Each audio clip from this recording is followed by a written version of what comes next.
So I'm about to show a video of Frank Gaffney, former Assistant Secretary of Defense, or rather Secretary of Offense, arguing with P.J. Crowley, former United States Assistant Secretary of State for Public Affairs, who resigned not too long ago over the whole Bradley Manning controversy. These two are arguing over whether Iran is a threat or not, and it's just crazy. Is Iran trying to whitewash evidence of nukes from one of its military complexes?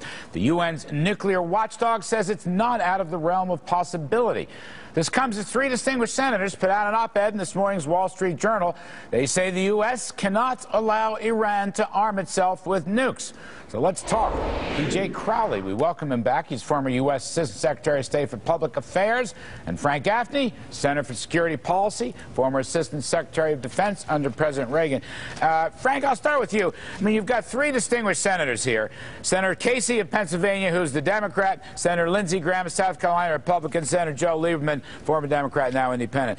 Frank, they say we can't have a policy of Iranian containment, but they really don't tell me what to do next. And I want to ask you for your thought. What is the next step in this Iranian problem?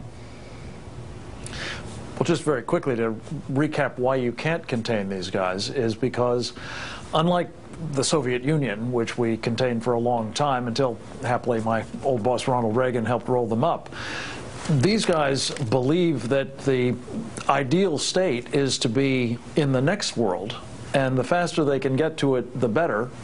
Specifically, they hope to bring about the golden age of Islam by bringing back the Mahdi, a messianic figure, the 12th Imam, and the way to do that is to precipitate the apocalypse. So this is not the kind of thing that you're likely to contain. Their ambitions are to use, I believe, these nuclear weapons, and probably not just against Israel, but against us. So what do we do about it? Well, I think we ought to be in the business of trying to protect ourselves against these kinds of threats. And sadly, P.J. Crowley's old boss, President Obama, has been dismantling missile defenses, which we desperately need, not only for ourselves and our Israeli friends, but others as well. And beyond that, so I think we've got to be in now. Unfortunately, we're going to have to use military force to stop these guys from getting the bomb. Now I got to give equal time to my friend P.J. Crowley. P.J., you heard Frank. What's your response?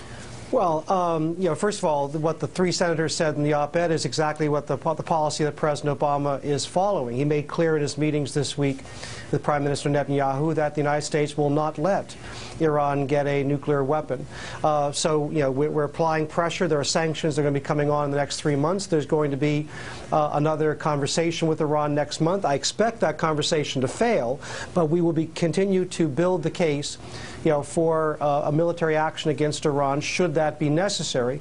But as the President, I think Prime Minister Netanyahu agreed this week, we still have time to see if other options can bear fruit before we get to that point. That's a very interesting point. Frank, can you react? What I just heard PJ say is we're building a case. We, the United States, is building a case for military options. Now, Frank, is that to your liking? Is that essentially where you want to go? Because it sounds like P.J. Crowley and you are closer than one might think.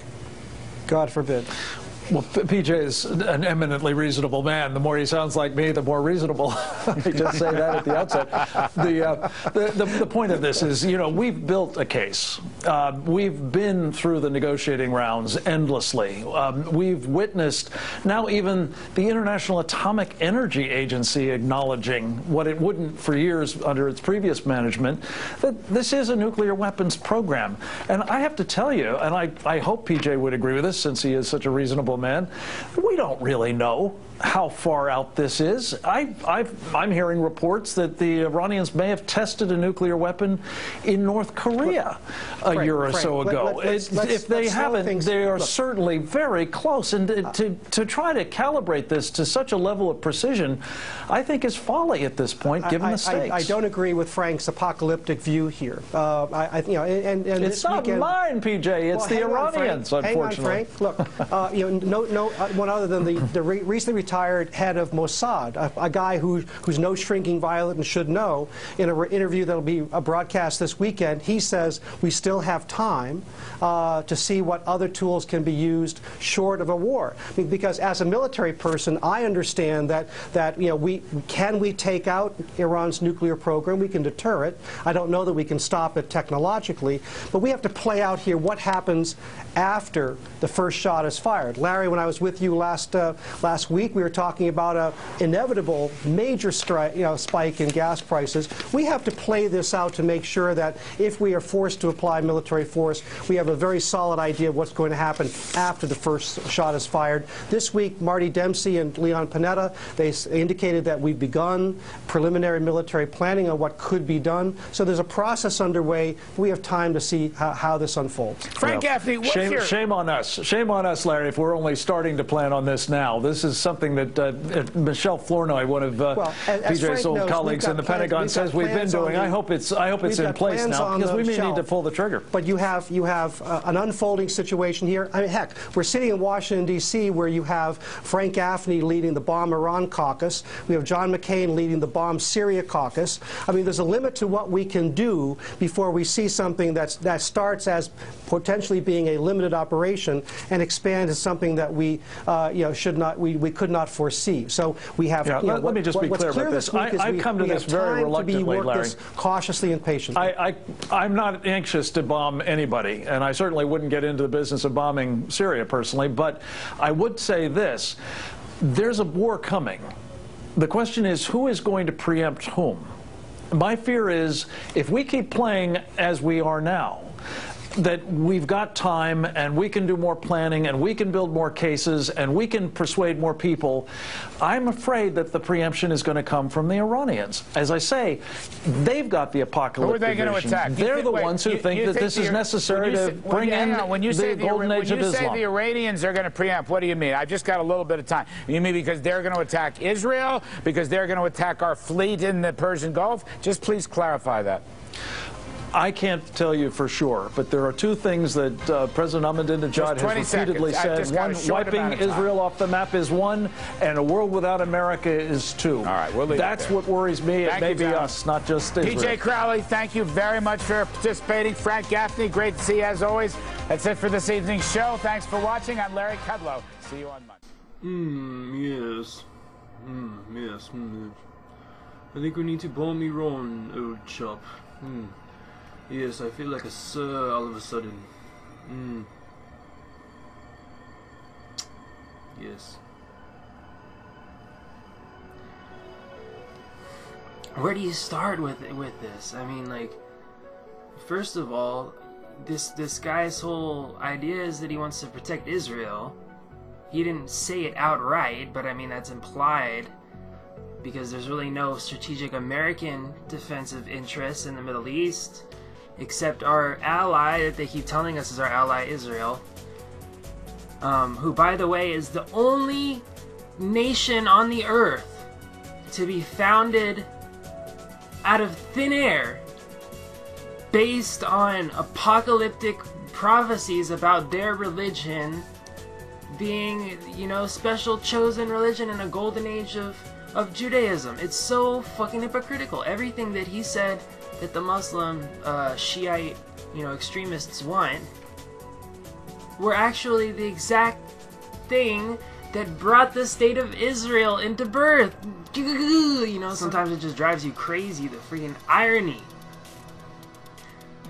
Iran has never invaded any other sovereign nation.